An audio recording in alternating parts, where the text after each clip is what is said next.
Hello everyone, I'm Paul and today we are solving problem 3640, Trionic array 2. This is a hard one and the key to solve it is observation. So first I will give you a big visual overview of the solution and then we will go with the code. If you haven't seen part 1 yet, I highly recommend you to go and watch that video first. It's in my channel. We are given an integer array nums, so let's say that we are given this. And we need to return the maximum sum of any Trionic subarray in nums. Here we have the definition of a Trionic subarray. It's basically the same that we saw in part 1. Here we have a Trionic subarray if we have a subarray with 3 contiguous segments. The first one is strictly increasing, the second one is strictly decreasing, and the third one is strictly increasing again. So if we are given this input, here we have the visual representation of the array.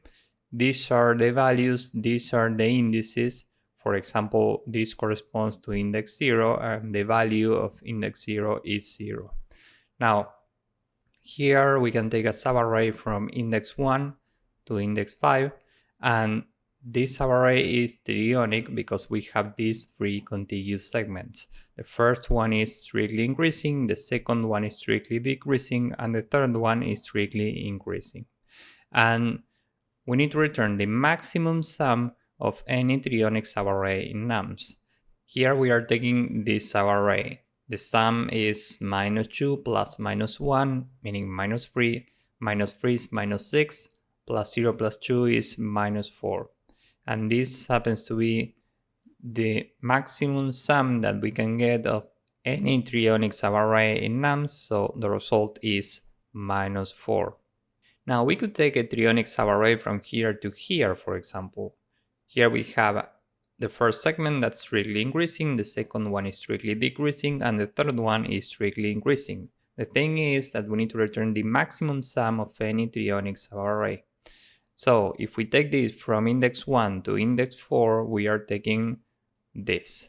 And the sum here is -6, which is smaller than -4. And we need to return the maximum sum. That's why this is not the result.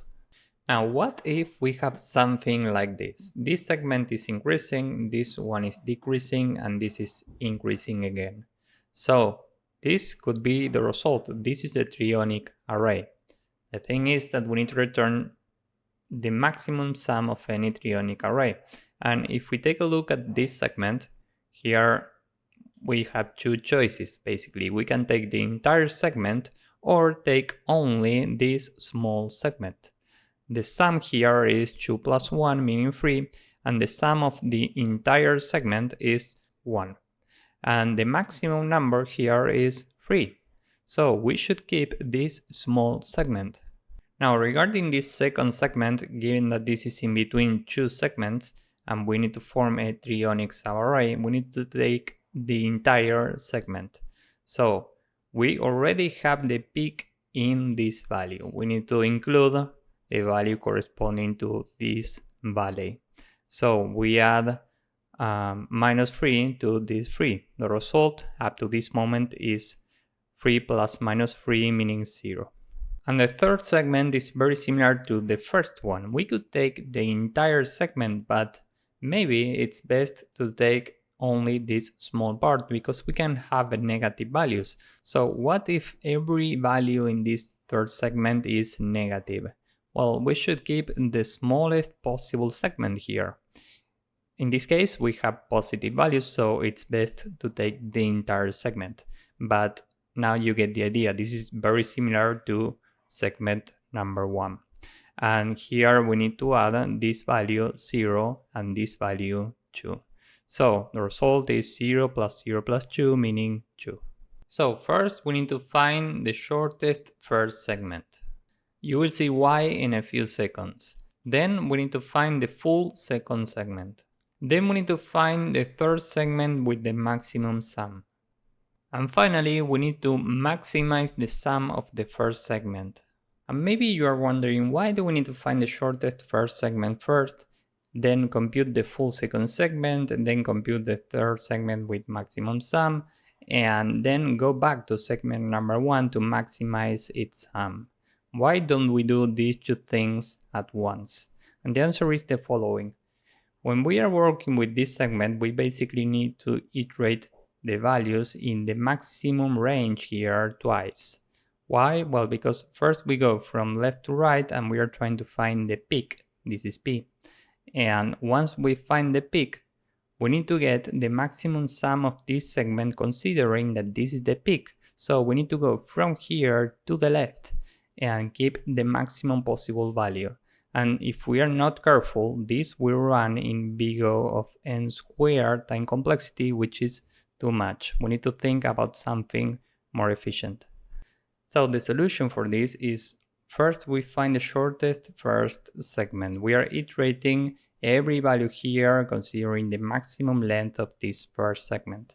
And whenever we find the peak, the shortest first segment is given by the peak plus the previous value. So this is the shortest segment, okay, these 2 points.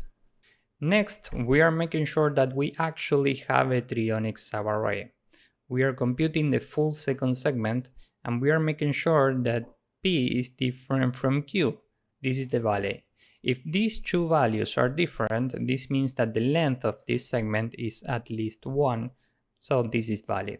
And regarding this third segment, we are computing the maximum sum and we are also making sure that here we have a valid segment. This value should be strictly greater than what we have in Q, because otherwise the length of this third segment would be 0, okay?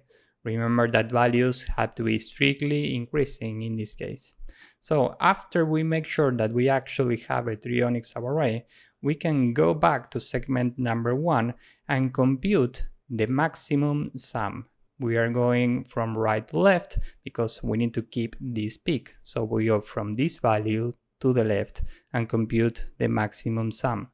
By doing this, the amortized time complexity is roughly big O of n now, because before doing this, we are making sure that we actually have a Trionic subarray. So next, after analyzing this Trionic subarray, we can move to the next one, which starts in the next segment that's really increasing, which is this one. So the new value for I will be what we have for Q. So this entire analysis runs with an I of 1, and after this, the next I is here at 4, okay? I is at the new Q, because this is the next segment that's really increasing. So this could be the first segment of the next Trionic subarray. That's why I is here. So this is a big overview of how are we solving this. This is the roadmap. And it's very important that you can visualize the problem and how are we solving it. So with this in mind, now let's go with the code. First, we can say that n is the length of nums. And the result is initially minus infinity because we are looking for the maximum possible sum. And we can have negative numbers. So it's reasonable to start from a very small number. And the I pointer is initially at 0. And now we can say while I is more than n, we are iterating every possible Trionic subarray. So remember the first step. We need to find the shortest first segment. So we can say that j is I plus 1, and while j is in bounds, meaning it's more than n, and num j is strictly greater than nums at j minus 1, meaning we are in ascending order for this first segment, we can update j. And whenever this ends, we have our peak, which is at j minus 1. And now we can check if the peak is equal to the previous breakpoint, meaning I, we can update I and continue because we don't have a Trionic subarray. This means that the length of the current segment is 0, so we need to move to the next index and continue. Now, if we are still here, we can say that the current sum of the current possible Trionic subarray is nums at the peak plus nums at the previous value, meaning p minus 1. Now we need to compute the full second segment. So we can say while J is inbounds and J is strictly smaller than J minus 1, we can move to the next index, and given that we need to compute the entire segment, every time we can add to current num_j. And at this point, after this loop, we can see that q is equal to j minus 1. And now we can check if p is equal to q, we need to move to the next index. We need to update the I pointer. Why? Well, because this means that the length of segment number 2 is 0. And we have another case. If q is equal to n minus 1, meaning if q is in the last index, this means that the length of the third segment is 0, in which case we also need to update I. Now we have one more case, which is if q is more than n minus 1 and num set q is equal to the next number, meaning num set j. This means that the third segment is not in increasing order, in which case we also need to continue. So in any of these cases, we say that I is equal to the next possible starting point for a Trionic subarray, which is given by q, meaning the current value. Remember that from this point, we could have an ascending segment. So this is the new I, and we continue. Now, if we are still here, we can compute the third segment with the maximum sum. For this, we first need to get the shortest segment, which is given by the current value plus the next element. This is very similar to what we did with segment number 1. So we can just add to current num set j. Remember that j is after q, and we can update j. So now we are trying values from j to the length, the maximum length for the third segment, to check what's the maximum sum.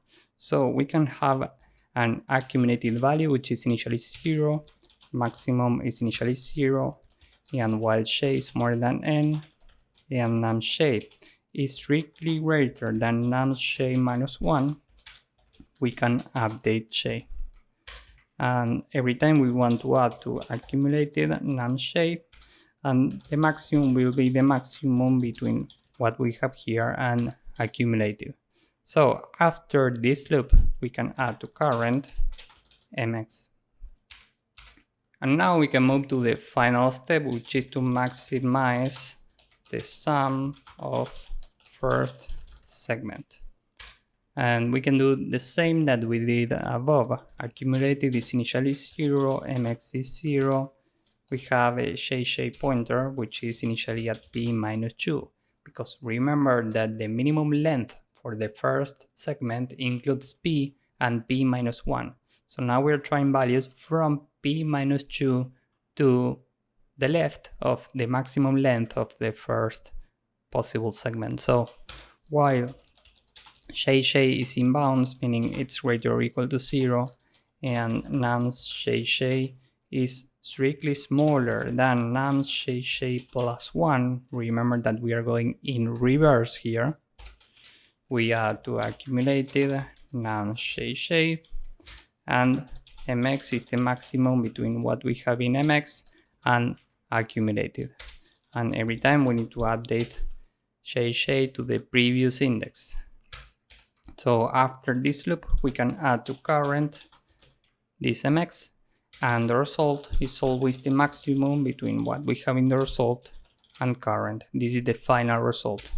And every time we need to update the I pointer to wherever we have our valley, because the next possible Trionic subarray starts with the last segment. Remember that the last segment of this Trionic subarray is in strictly increasing order, so this could be part of the next Trionic subarray. So finally we can return result. This is it for the code. This is a very long code. So let's submit this and see if it works. As you can see, this works and it's very efficient. Time complexity here is roughly big O of n, even though we have one while loop here and many while loops inside, because we are iterating elements roughly once. And I say roughly because regarding the first segment, we first find the shortest length, then we make sure that we have a valid Trionic array, and then we are going back to segment number 1 to maximize its sum. So amortized time complexity is big O of n. And this is the key for this problem. That's why it's very important to first do this, then check that we actually have a valid Trionic array, and then maximize the sum of segment number 1 so we don't repeat work. And space complexity here is big O of 1. So this is it for this problem. If you found this useful, please drop a like, subscribe, and see you in the next one. Bye bye.